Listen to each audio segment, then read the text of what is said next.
ce que nous aimons bien sur le plateau TV de l'UNIS, c'est de réunir autour de cette table des professionnels agents immobiliers, des professionnels qui apportent un service aux agents immobiliers. On a le plaisir de recevoir Anne-Sophie Perrault. Bonjour Anne-Sophie. Bonjour. Alors elle est régie. Régie, c'est dans la région lyonnaise.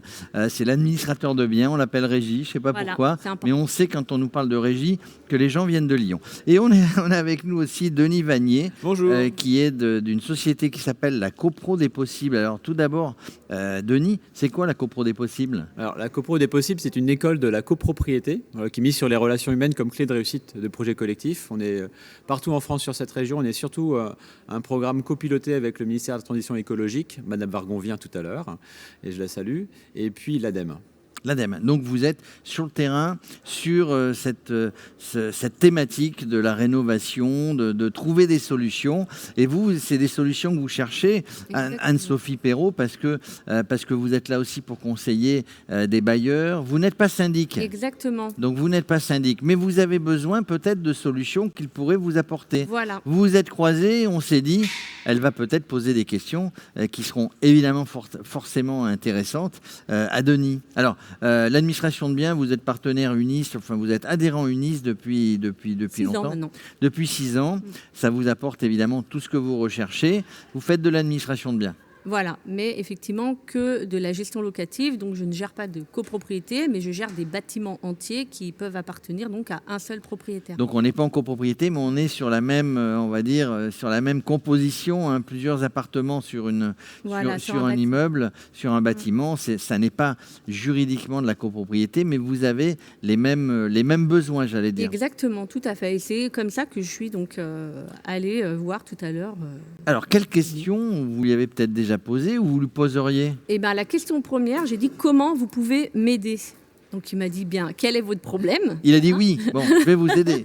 Mais quel est votre problème? Voilà. Et la deuxième question que j'ai posée, c'est effectivement, est-ce que vous accompagnez, j'ai vu que vous accompagnez les copropriétés dans la rénovation énergétique, mais est-ce que vous accompagnez également des bailleurs? Bon, alors, il va nous répondre. En fait, comment je peux l'aider? Déjà en l'écoutant. En écoutant bien son besoin, en la questionnant pour préciser son besoin. Et à un moment donné, je vous ai dit, je ne peux pas vous aider parce que je suis AMO copropriété. Et ce qu'il vous faut, c'est un AMO, assistant maître d'ouvrage. Donc son client est maître d'ouvrage, il est unique pour ce bien d'habitat collectif. Il vous faut un assistant maître d'ouvrage pour la pleine gestion. En pleine gestion. Par contre, sa problématique, vous la connaissez, sa problématique énergétique, vous pouvez lui donner des conseils quand même du coup. Le premier conseil que je vous ai donné, c'est d'aller voir les conseils FR, donc le service public sur Lyon, qu'on connaît bien, qui est rempli par l'Agence locale pour l'énergie et le climat de Lyon. Voilà, ce que j'ai fait. Et qu'est-ce qu'ils vous ont répondu? Mais j'ai pas eu les réponses. Alors ça va venir peut-être, on peut pas avoir, on a besoin, on travaille dans la réactivité, mais non, on ça peut fait pas un avoir an tout de suite. Ça fait un an. Donc, ça fait je un pense an, que ça ne viendra pas. Mais effectivement, j'ai contacté, donc c'est l'ALEC, et les difficultés qu'on a eues, alors c'est vrai qu'on était en plein Covid, ils vous recevaient pas, il fallait envoyer des mails, vous n'avez pas les lignes directes pour appeler les gens, donc de mail à mail, vous posez vos problématiques, compliqué. Et puis surtout, on vous renvoie des liens en fait. Alors par contre, ce que disait Denis, au-delà de sa thématique, de tout ce qu'il propose, il parlait de l'humain, il parlait de la relation humaine, ça c'est important. Oui, tout à fait. Clairement, madame, elle a un client en face de lui, maître d'ouvrage, qui a une problématique, qui la sollicite pour avoir des solutions. Et malheureusement, elle est dans l'incapacité à ce jour, de trouver le bon acteur ou la bonne actrice, enfin le professionnel, qui sera en capacité de lui répondre simplement, lui donner la bonne réponse pour qu'elle transmette à son client, que lui puisse avancer dans son projet de rénovation énergétique. Donc voilà, on est bien sur le lien de personne à personne et surtout la bonne personne avec la bonne compétence. Il est inutile d'essayer d'orienter une personne alors qu'on n'a pas la bonne compétence. Donc c'est vraiment cette attitude d'avoir, ok, je ne suis pas la bonne personne, je vais réorienter la personne pour qu'elle puisse cheminer et enfin trouver le bonheur sans lui donner des informations qui seraient erronées. Oui, et avoir sa réponse, parce que vous aussi, en termes de service, il y a des bailleurs qui vous posent des questions. Votre rôle, c'est de bien l'orienter, de bien le conseiller. Exact. Et il vous faut trouver les bonnes réponses. Voilà. Et là, typiquement, c'est ça. On est dans donc la rénovation énergétique, et notamment pour les immeubles qui sont des passoires énergétiques. Donc, j'ai des immeubles à rénover en pleine gestion. Et aujourd'hui, vous ne savez pas comment Et en faire. On fait appel à des bureaux d'études. Il y a tout ça, l'aspect technique, on va l'avoir.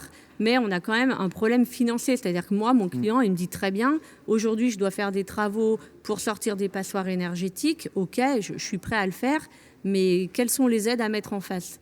Et aujourd'hui, pour les bailleurs, c'est pas simple. Alors, oui, c'est une jungle d'aides, machin, millefeuilles. Alors, je vous pose la question à tous les deux. Il y a effectivement des aides, qu'on soit particulier ou qu'on soit syndic de copro ou en pleine gestion. En plein, administration de biens pour conseiller ses clients. Il y a des aides et il faut le faire de toute manière.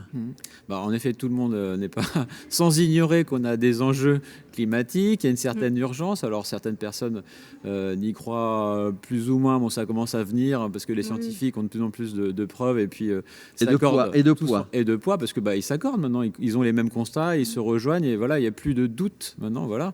Et puis ce millefeuille de dispositifs, on a quand même la chance d'être en France avec des accompagnements et des subventions importante. La difficulté, c'est qu'il y a des subventions à tout niveau, nationaux, régionales, départementales, d'agglomération. Donc, il y a un vivier, une ressource forte.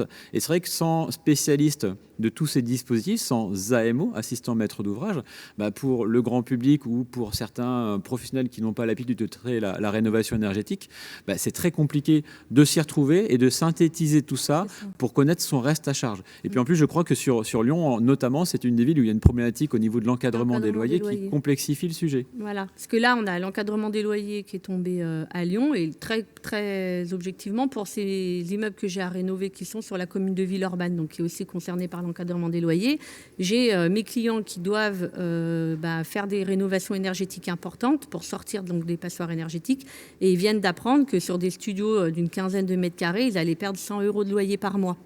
Donc la problématique, c'est qu'intellectuellement, ils doivent faire des travaux, ils sont prêts à les faire parce qu'effectivement, on a des appartements qui commencent à être énergivores.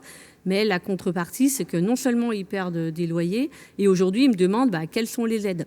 Alors, très objectivement, peut-être que je me suis mal renseignée, je vais rester humble là-dessus, mais j'ai quand même beaucoup creusé la question. Et effectivement, ce qui me manque, je trouve, c'est une synthétisation pour pouvoir avoir une vision plus claire en fait, de ces aides entre les bailleurs. Et c'est bien le métier de l'assistance à maîtrise d'ouvrage qui est très connu dans le bâtiment, mais sur la construction neuve, où un client souhaite lancer la construction, l'étude d'une programmation d'un bâtiment, et il y a des AMO spécialisés dans le bâtiment qui font ça. Donc en copropriété, depuis 5-10 ans, ça y est, le métier commence à émerger pour les copropriétés lambda qui ne sont pas forcément précaires ou en difficulté et suivies par des dispositifs publics. Donc c'est l'AMO Copro MaPrimeRénov' maintenant qui commence à être connu et qui aide beaucoup les copropriétaires à avancer ensemble, à discuter dans la relation humaine apaisée qui permet de prendre des décisions sages et durables en se projetant un peu plus loin que faire juste le rabat de façade. Et là, clairement, madame, elle n'a pas trouvé l'AMO pleine gestion qui va lui permettre et à son client et à elle à progresser sur ce projet-là. Voilà. Alors, elle va trouver, puisque vous lui avez un petit peu ouvert les yeux, restons optimistes. Alors, c'est peut-être qu'il manque quelque chose aujourd'hui. Mais peut-être qu'il y a un appel à lancer maintenant. C'est ce que j'allais dire, en fait. Si vous nous écoutez s'il y a un AMO de l'UNIS, qui veut venir m'aider. Un AMO sur Lyon, pas sur Lyon, qui veut faire le job, il contacte Anne-Sophie Perrault, donc la régie Carrier Perrault, sur Lyon, et elle va vous accueillir les bras ouverts. Oui, elle n'attend que ça. Et elle n'attend que ça pour une seule unique raison, c'est qu'elle veut rendre le service, elle veut être conseil auprès de ses clients. Et ça, c'est tout à fait louable. Merci Anne-Sophie, merci Denis Vanier. Avec plaisir. Merci beaucoup. Au revoir. Au revoir.